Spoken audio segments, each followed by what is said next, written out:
drew you specifically into caring so deeply about formation in Christ?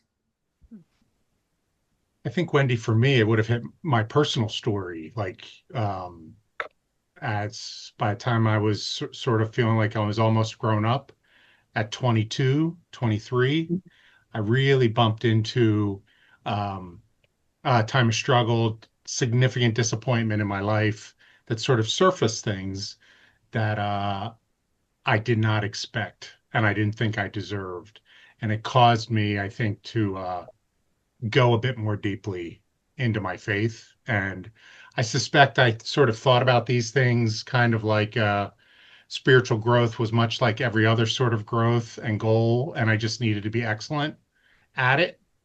And some things happened relationally that really was my first disappointment as an adult, um, and knocked the legs out from under me. And in the middle of that, that caused me to sort of I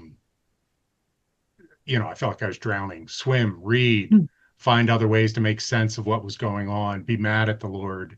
So it was Wow. something wrong with my formation as it felt at the time that caused me to begin to pay attention to my formation. And it was in that context that I think it took some time, but in time I would see the grace, the mercy of the Lord in the middle of it.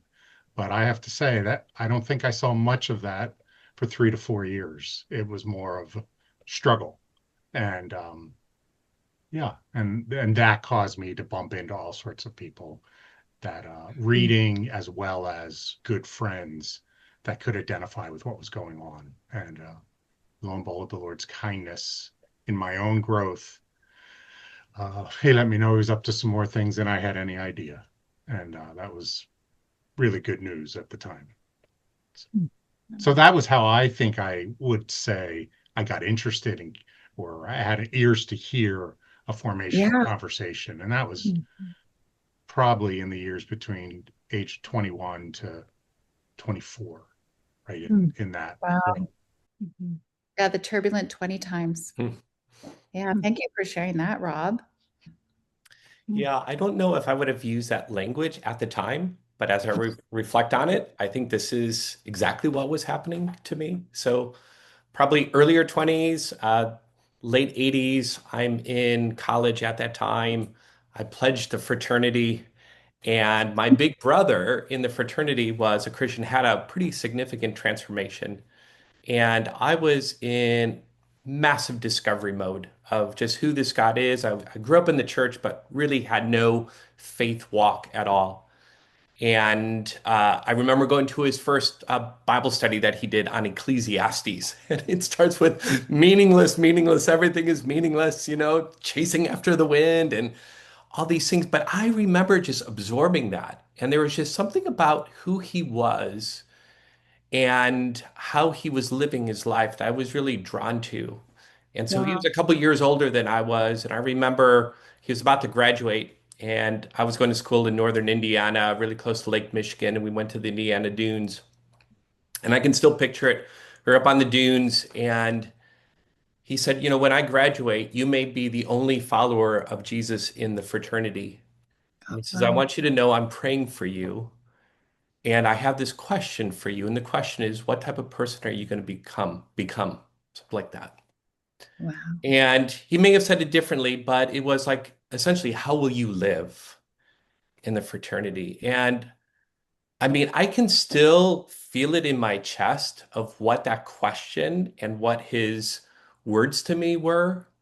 Mhm. And I wouldn't have put it like I was bumping into formation, but that question really is a formation question was, how was I going to live? And I think it just gave me a vision for something. And it gave me a vision more than just believing the right things about Jesus, but what does it look like to walk in the way of Jesus? And so I had found myself up to that point kind of imitating him because he was just such a great example. And then recognizing this is something that I've got to step into on my own as well. And I think that that time with Paul was incredibly significant of shaping how I think and how I even envision life being a life of formation in a particular way. Wow. Thank you, Jim. Big brothers. Yeah. Yeah, I really enjoyed hearing that. I would have been in my 30s. And I believe when I started bumping into formation questions, I had no idea that's what it was. Mm. There was a longing to make more sense of the whole of my life. Like I was noticing that a lot of things were compartmentalized, and that didn't make sense to me. Mm. And I bumped into a woman at the YMCA locker room, and we kept having these locker room chats that were just awesome. And that morphed into morning walks together where we explored our lives and our faith and our work and our families and our spouses. And it was deeply formative.